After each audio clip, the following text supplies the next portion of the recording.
yata kay Oo. Marcos. 200 riyal? Oh. Okay na lang kaysa wala. Si Susan.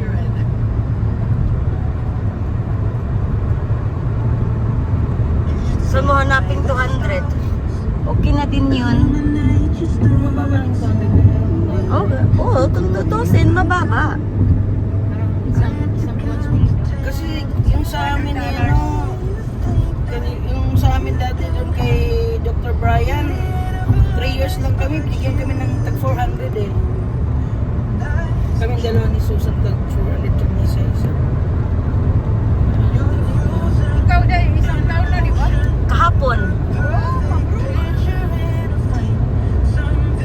kung si Madam Kylie lang, kung Hindi hindi siya lang, madamot eh. hindi madamot si Madam Kylie eh. Na mapagbigay Mapagbigay. si Kylie. Binigyan nga ako ng iPad. Oo. Oh, binigay sa kanya yung iPad ni Kiba. Ano yung sa kanya na Oloma. Oo. wala ba nang sira-sirang cellphone? Wala ah. Wala may sira-sirang cellphone. Wala di. Kaya gusto mo naman sabi, dahil cellphone mo nagkira-kira. Dapat kasi ate yun, ang tutunan mo Kaya nga. mapalitan. Kaya ang magpapalit kasi, naman ang phone. Ti, maganda mo talaga, ti. Isipin mo, malapit na mag-October, mag 1 year na.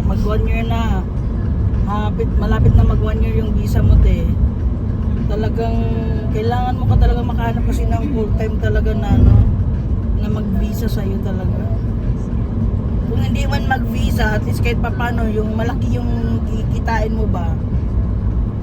Kahit na sabihin natin bibili ka ng visa mo, kasi kung tutusin, sayang kasi yung 500 reals eh na binabayad niya sa visa. Oh, nabawi mo na yung ano mo sa ano te. Pag bili mo ng visa, bawing-bawi ka na. Sayang kasi yung pera te kung practical lang ba na pag ano. Biyat na ako sa YouTube.